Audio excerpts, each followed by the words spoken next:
Ya, untuk mengetahui perkembangan perdagangan komoditas pekan ini, kita sudah terhubung bersama dengan Nanang Wahyudin, Research and Education Coordinator Valbury Asia Futures. Ya, Mas Nanang, bagaimana pergerakan harga emas untuk hari ini? Ya, kita lihat pergerakan harga emas sedikit mengalami penurunan. Kita tidak lepas juga karena efek dari pengaruh yield obligasi Amerika yang terus mengalami penguatan, yang pada akhirnya dia mencetak rekor tertingginya dalam 1 tahun terakhir, tepatnya di bulan Januari 2020 sebelum terjadinya pandemi corona.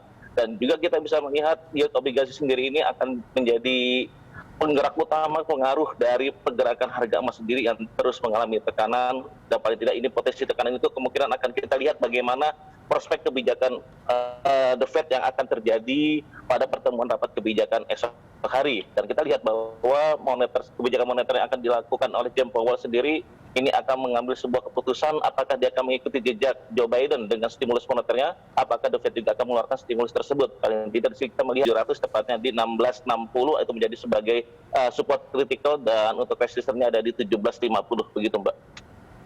Ya, lalu seperti apa prospek emas hingga pekan depan, Mas Nanang, dengan sentimen data ekonomi domestik dan juga global saat ini?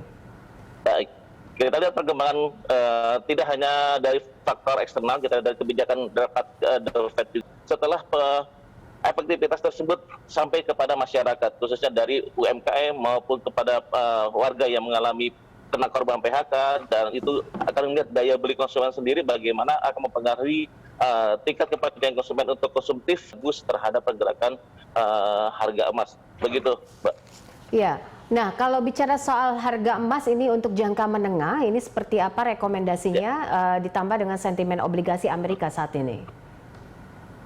Ya, kita lihat sentimen obligasi, kita lihat secara mingguan ataupun bulanan atau medium term sendiri itu masih berpotensi untuk mengalami penguatan, paling tidak mencapai area 2%.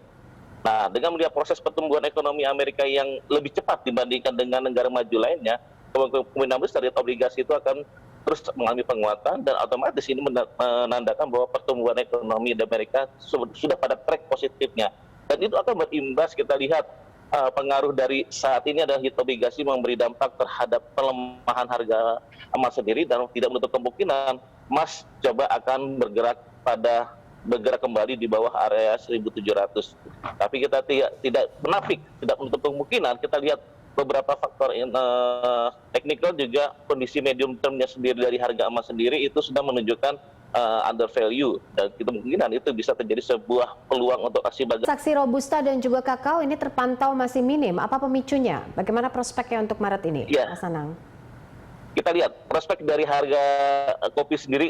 Ya, kemarin kita lihat dari minggu kemarin itu harga mengalami penurunan, dan kita tidak lepas.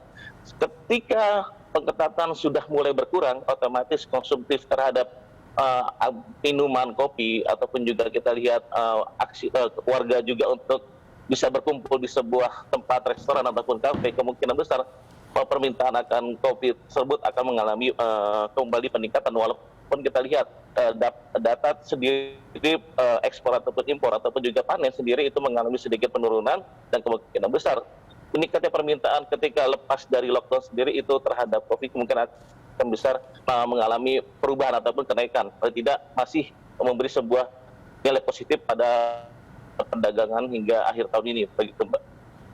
Oke, untuk prospek harga olein sendiri dan CPO ini dengan sentimen minyak dunia dan data ekonomi global seperti apa?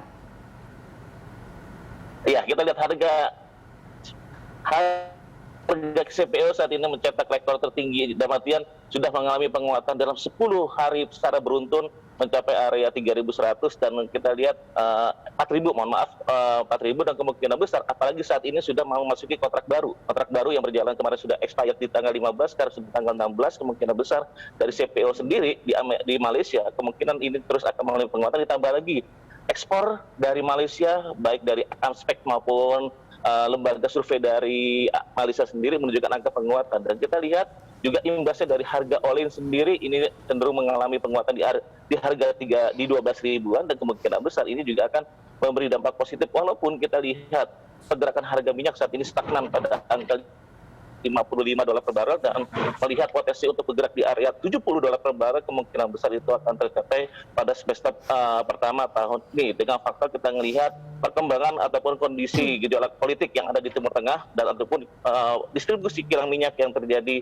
baik dari negara OPEC maupun OPEC Plus sendiri itu bisa mempengaruhi pergerakan harga minyak dan kemungkinan akan berimbas kepada harga CPO. Dan juga kita lihat pengaruh pergerakan mata uang lokal juga akan memberi dampak terhadap pergerakan CPO. Begitu, Mbak. Baik, Mas Nanang, terima kasih untuk informasi dan juga analisanya bersama kami, Nanang Wahyudin, Research and Sama-sama, Education Coordinator Valbury Asia Futures.